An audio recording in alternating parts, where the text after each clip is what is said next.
হাই হাবিবা পাকঘৰলৈ আপোনালোক সকলোকে স্বাগতম জনাইছোঁ। আজি বনাম তালেৰে বনোৱা এটা অতি সহজ আৰু হেল্ডি ৰেচিপি। কেইটামান উপকৰণেৰে এই কেকৰ নিচিনা কোমল আৰু ছফ্ট এই পিঠাটো বনাব পাৰি। তালৰ ৰস ব্যৱহাৰ কৰি আমি বিভিন্নজনে বিভিন্ন ধৰণে পিঠা তৈয়াৰ কৰোঁ, কিন্তু এই পিঠাটো এবাৰ বনাই চাবচোন। ইয়াত তেলৰো ব্যৱহাৰ নহয় আৰু একেবাৰে হেল্ডি এই পিঠাটো। প্ৰথমে তালৰ ৰসখিনিৰ কাৰণে এটা ডাঙৰ চাইজৰ তাল লৈ ল'ম আৰু তালটোৰ ওপৰৰ ক'লা বাকলিটো গুচাই ভিতৰৰ আহখিনিৰ পৰা ৰসখিনি উলিয়াই ল'ম। নিজৰ সুবিধা অনুযায়ী বিভিন্নজনে বিভিন্ন পদ্ধতিৰে এই তালৰ ৰসটো উলিয়ায়। তালৰ ৰসটোৱেই এই পিঠাটোৰ মূল আধাৰ।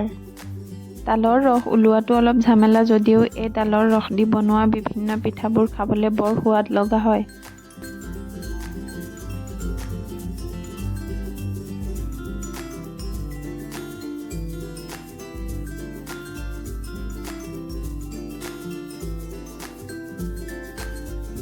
আজিকালি আমি প্ৰায় চবেই তেলৰ ভজা বস্তুবোৰ খোৱা এৰাই চলিবলৈ চেষ্টা কৰোঁ।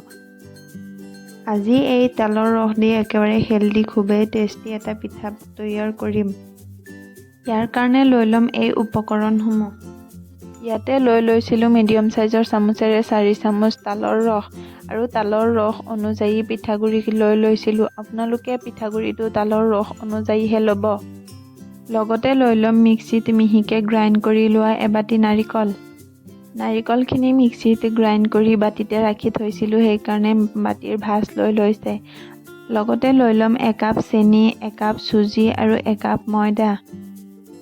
এতিয়া এই গোটেই উপকৰণখিনিকে একেলগে ভালকৈ চামুচৰ সহায়ত মিহলাই ল'ম। গোটেইখিনি এবাৰ ভালকৈ মিহলাই এতিয়া অলপ কুহুমীয়া গৰম পানী লৈ ল'ম আৰু গৰম পানী অলপ অলপ দি চামুচৰ সহায়ত উপকৰণখিনিক ভালকৈ মিহলাই ল'ম। এটা কথা মন কৰিব যে পানী দিয়া সময়ত অলপ অলপকৈহে দিব, একেবাৰে পানীখিনি ঢালি নিদিব যাতে মিশ্ৰণটো ঢিলা হৈ নাযায়। চামুচৰ সহায়ত গুটি গুটি হৈ থকা উপকৰণখিনিকে এবাৰ ভালকৈ মিহলাই ল'ম, যাতে ডৌটো একেবাৰে পাতলো নহয় একেবাৰে ডাঠো নহয়, তেনেকুৱা ধৰণৰ হয়।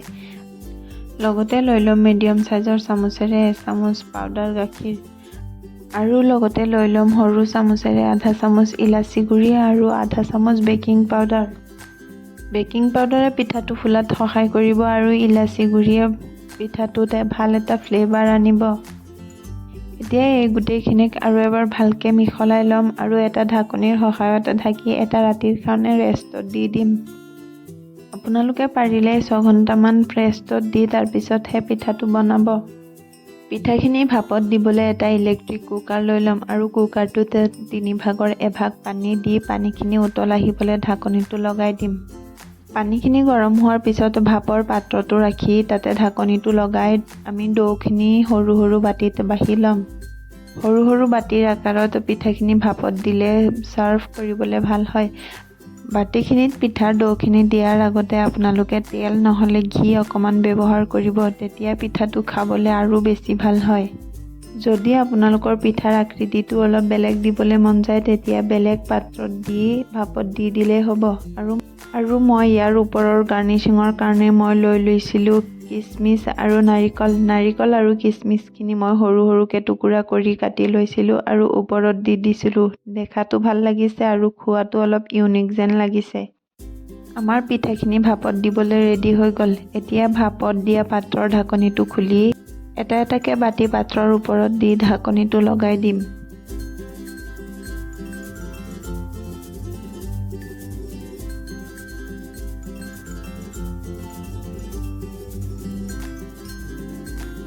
ঢাকনিটো লগাই 15 পৰা 20 মিনিট সময় পিঠাখিনি ভাপত হ'ব দিব। আপোনালোকে চাব পাৰিছে যে পিঠাখিনি চাওক ভাপত কিমান ধুনীয়াকৈ হৈছে আৰু একেবাৰে ফুলি ফাটি গৈছে। আপোনালোকৰ ঘৰত তালৰ ৰস প্ৰস্তুত কৰিলে এনেধৰণে তালৰ এই ভাপত দিয়া পিঠাটো বনাই খাবচোন। এই পিঠাটো খাবলৈ বৰ তুলতুলীয়া আৰু কোমল হয়।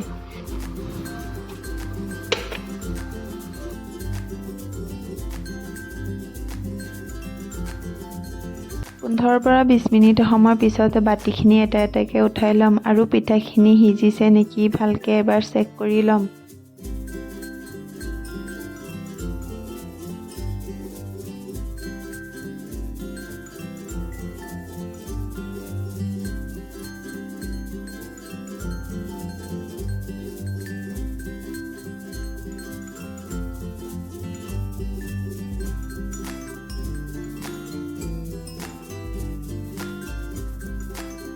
3 পৰা 5 মিনিট সময়ৰ পিছতে এই পিঠাখিনি চামুচৰ সহায়ত এটা এটাকৈ উঠাই ল'ম।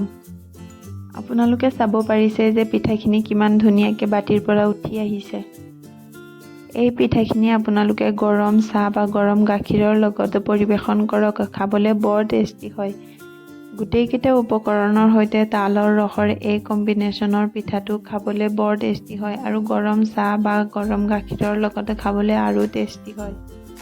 আজিকালি আমি প্ৰায় চবেই তেলৰ ভজা বস্তু খোৱা এভইড কৰোঁ আৰু ভাপত দিয়া এই পিঠাটো চবৰ কাৰণে হেল্ডি। আপোনালোকে এই পিঠাটো বেলেগ পাত্ৰত দি ওপৰত গাৰ্নিচিঙত গুড় ব্যৱহাৰ কৰিব পাৰে। মই গুড় ব্যৱহাৰ কৰিও এই পিঠাটো বনাইছিলোঁ আৰু আপোনালোকৰ লগতো অকণমান শ্বেয়াৰ কৰিলোঁ। যদি ভিডিঅ'টো ভাল লাগিছে তেতিয়া লাইক, শ্বেয়াৰ এণ্ড ছাবস্ক্ৰাইব কৰিবলৈ নাপাহৰিব। কাষত থকা বেল আইকনটো প্ৰেছ কৰি দিব। অন্য এটা ভিডিঅ'ত লগ পোৱাৰ আশাৰে আজিলৈ বাই বাই।